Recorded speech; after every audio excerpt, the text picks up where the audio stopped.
Good morning students.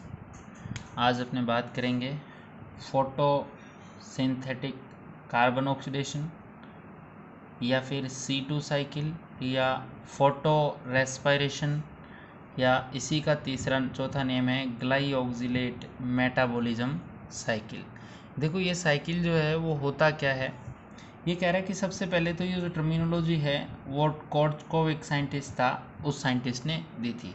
दूसरा point ये कह रहा है कि फर्स्ट ऑफ ऑल कॉर्चकोव और उसके साथी लोग जो थे indicated that more CO2 evolved during day time in C3 plants, यानी इनके अंदर जो C3 प्लांट है उनके अंदर डे टाइम में CO2 जो है वो ज़्यादा इवॉल्व हो रही है। डेकर एंड टीओ साइंटिस्ट जो थे उन्होंने टोबैको प्लांट के अंदर डिस्कवर किया था photo respiration and clarify that C2 cycle और ग्लाइऑक्सिलेट पाथवे जो है operates during day time in C3 plant. यानी सबसे बड़ा पॉइंट तो यही है अपने पास कि याद रखना है कि कौन से प्लांट्स में होता है, C3 प्लांट्स में। एंड जो रुबिस्को एंजाइम है वो क्या करता है, ऑक्सीजनेज की तरह से काम कर रहा है। अपने को पता है रुबिस्को जो है वो ड्यूल नेचर का है, कार्बोक्सीजनेज का भी काम कर रहा है, कार्बोक्सीजिनेज, और इसके अलावा ऑक्सीजनेज का भी काम कर रहा है। तो ऑक्सीजनेज की तरह से काम करेगा। और कब काम करेगा, higher concentration of O2 and low concentration of CO2 in the C3 green plants. यानी C3 प्लांट के अंदर रुबिस्को एंजाइम जो है वो ऑक्सीजनेज की तरह से बिहेव करना स्टार्ट कर देगा, कार्बोक्सिलेज की तरह से बिहेव नहीं करेगा। कौन सी कंडीशन में, O2 की कंसंट्रेशन क्या होनी चाहिए ज़्यादा और CO2 की कंसंट्रेशन क्या होनी चाहिए भी कम। तो ऐसी सिचुएशन में रुबिस्को जो है वो किसका काम करेगा, ऑक्सीजनेज का काम करेगा। और इसी ऑक्सीजनेज की वजह से क्या होगा कि ये जो C3 प्लांट्स है, इन C3 प्लांट के अंदर फोटो रेस्पिरेशन या फिर C2 साइकिल या ग्लाइऑक्सिलेट साइकिल जो है वो कंप्लीट होगा। एक बार इस प्रोसेस को पूरी को समझे। होता क्या है कि अपने नॉर्मल नॉर्मल रेस्पिरेशन जो होता है, उस नॉर्मल रेस्पिरेशन की प्रोसेस में आप बोलते हो कि सर जो ग्लूकोज मॉलिक्यूल है C6H12O6 मॉलिक्यूल जो है, उस ग्लूकोज मॉलिक्यूल का ब्रेकडाउन होगा और ब्रेकडाउन होकर प्रोडक्ट बनता है CO2 प्लस में वाटर प्लस में एनर्जी, यानी एनर्जी का प्रोडक्शन हो रहा है। तो ये कह रहा है कि भाई सीधी सी बात कि ये जो नॉर्मल रेस्पिरेशन की प्रोसेस है, ये नॉर्मल रेस्पिरेशन की प्रोसेस इस फोटो रेस्पिरेशन में नहीं होती। इसमें होगा तो रेस्पिरेशन की तरह CO2 भी प्रोड्यूस होगी, वाटर भी प्रोड्यूस होगा, बट एनर्जी का प्रोडक्शन नहीं होने वाला। और इसी वजह से ये जो फोटो रेस्पिरेशन है वो एक वेस्टफुल प्रोसेस है, यानी प्लांट के लिए हार्मफुल प्रोसेस है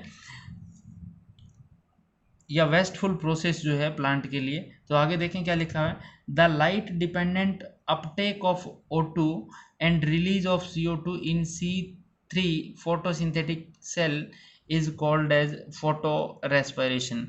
यानी लाइट पे डिपेंडेंट ऑक्सीजन का तो अपटेक करना और CO2 को रिलीज करने के पॉइंट ऑफ व्यू से मतलब वही प्रोसेस आ गई आपके रेस्पिरेशन लाइक प्रोसेस आ गई।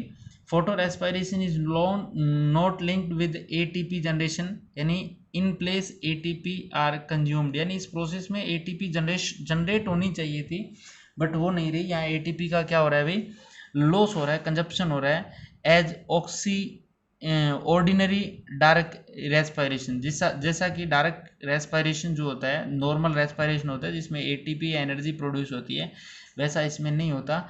इसके अंदर ATP का कंजप्शन हो रहा है। उसके बाद कह रहा है थस इट इज हार्मफुल और wasteful process like linked with C3 cycle और we can say C3 plants. अगर कह रहे हैं कि ये जो रिएक्शन होगी फोटो रेस्पिरेशन की जो रिएक्शन होगी वो 3 सेल ऑर्गेनेलिज्म में होगी, क्लोरोप्लास्ट, पेरोक्सिसोम एंड माइटोकॉन्ड्रिया। तो कितने सेल ऑर्गेनेलिज्म इंक्लूड हो रहे हैं इसमें, 3 सेल ऑर्गेनेलिज्म इंक्लूड हो रहे हैं, peroxisome, chloroplast and mitochondria. 3 cell organelles are included in these reaction. देखो होता क्या है कि जनरली इस RuBP के साथ CO2 रिएक्ट करता है, रूबिस्को एंजाइम यहाँ कार्बोक्सिलेज का काम करता है और 2PGA मॉलिक्यूल की फॉर्मेशन हो रही थी। बट इस फोटो रेस्पिरेशन की बात करें तो इसमें ये कह रहा है, यानी जब टेम्परेचर हाई होगा, कंडीशन क्या है इसके लिए, टेम्परेचर जो है वो हाई होना चाहिए, और टेम्परेचर हाई होगा तो ऐसी सिचुएशन में प्लांट्स क्या करेंगे, जो क्योंकि टेम्परेचर हाई होने से ट्रांसपिरेशन भी क्या होगा, हाई, और ट्रांसपिरेशन हाई होगा तो उस ट्रांसपिरेशन के अंदर वाटर लॉस ज़्यादा हो सकता है, और वाटर लॉस से प्रोटेक्ट करने के लिए प्लांट क्या करता है, स्टोमेटा को क्लोज कर लेगा, और जैसे स्टोमेटा क्लोज होंगे प्लांट के पास डेफिशिएंसी किसकी हो जाएगी, प्लांट के पास डेफिशिएंसी हो जाएगी CO2 की। किसकी डेफिशिएंसी हो जाएगी, CO2 की। बट अपने को पता है कि इसी टाइम लाइट रिएक्शन जो है वो तो कंटिन्यू थी,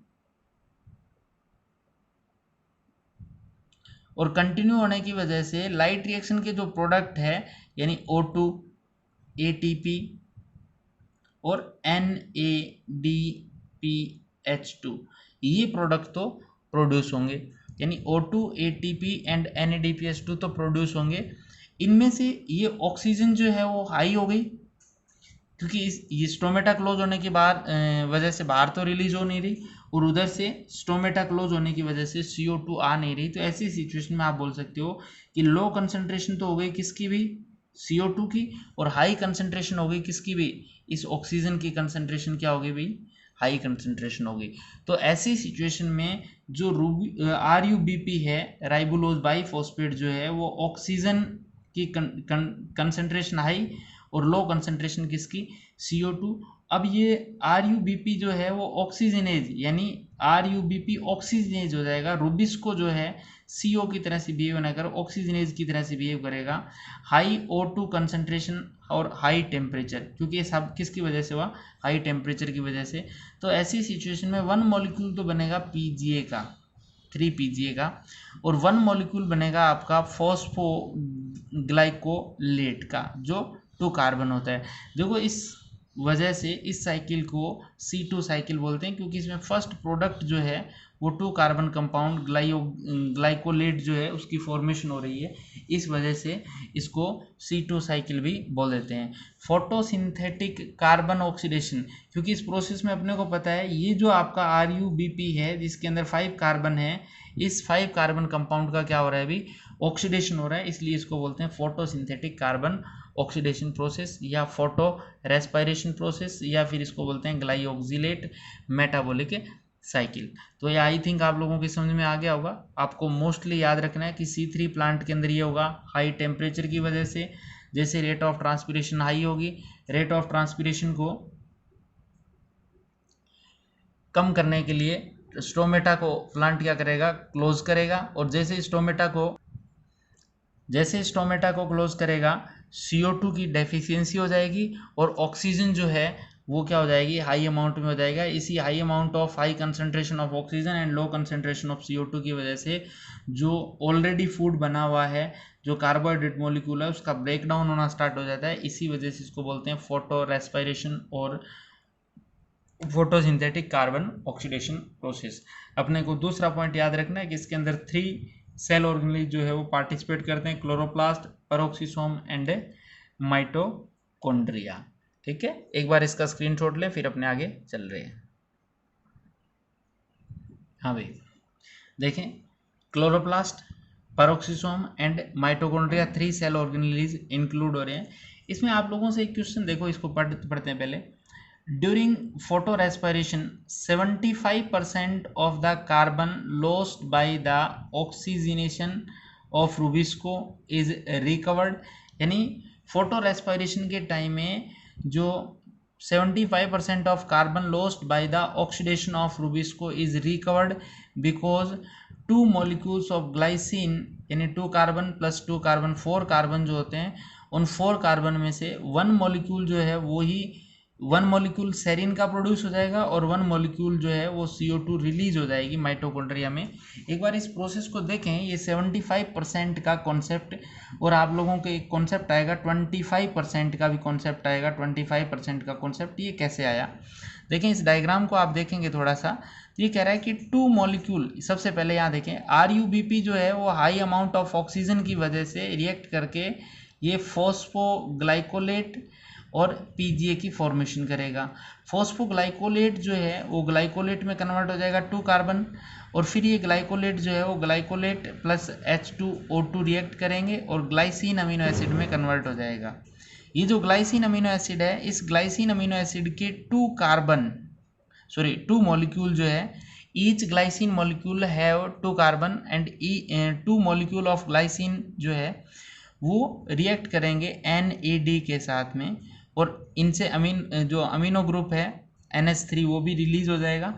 इसके अलावा कह रहा है कि 2 कार्बन प्लस 2 कार्बन यानी 4 कार्बन, और 4 कार्बन में से माइटोकॉन्ड्रिया में 1 कार्बन तो रिलीज हो गया, पीछे कितने बच गए 3। तो आउट ऑफ 4 यानी 4 में से कितने रिलीज हुए 3, तो 4 में से 3 हो रहे हैं, मतलब 4 में से 1 हो रहा है, इसका मतलब 25% तो रिलीज हो गए, और पीछे जो सेरीन अमीनो एसिड की फॉर्म में बच गए वो कितने बच गए 75% बच गए।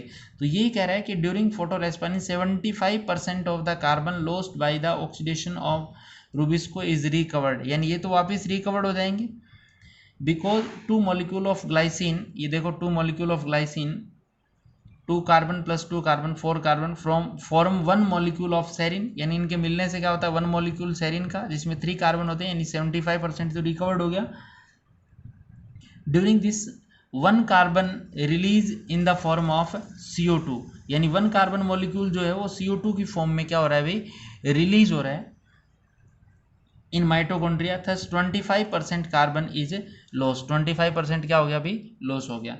आगे कह रहा है कि this serine molecule change into PGA via different reactions, यानी यही सेरिन जो है वो वापस किस में कन्वर्ट हो रहा है अभी PGA के अंदर कन्वर्ट हो जाएगा डिफरेंट प्रोसेस के थ्रू। आगे कह रहा है H2O2 पेरोक्सीसोम एंड NH3, यानी ये mitochondria produced in photo respiration, यानी H2O2 तो किसमें पेरोक्सीसोम के अंदर, और NH3 जो है अमोनिया जो है वो कहाँ प्रोड्यूस हो रही है आपके माइटोकॉन्ड्रिया के अंदर।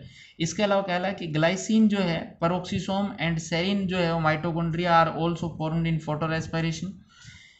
हाँ लास्ट पॉइंट थोड़ा सा देखें, जनरली क्या होता है it is assumed that in C3 plants if photorespiration does not occur, यानी ये फोटो रेस्पिरेशन नहीं हो तो ऐसी सिचुएशन में क्या हो सकता है कि देन इंक्रीज्ड O2 कंसंट्रेशन विच मे ऑक्सीडाइज फोटो ऑक्सीडेशन और सोलराइजेशन, यानी ये जो CO2 है वो क्या करेगी ऑक्सीडाइज करेगी किसी ना किसी को, और उसी को बोलेंगे फोटो ऑक्सीडेशन या solarization. The different protoplasmic part of photosynthetic cell at high light intensity, यानी हाई लाइट इंटेंसिटी के अंदर O2 की कंसंट्रेशन जो ज़्यादा होगी ये क्या करेगी प्रोटोप्लाज्मिक कंटेंट जो है उन प्रोटोप्लाज्मिक कंटेंट को क्या कर देगी ऑक्सीडाइज कर देगी। इसी प्रोसेस को बोलते हैं सोलराइजेशन या फिर फोटो ऑक्सीडेशन।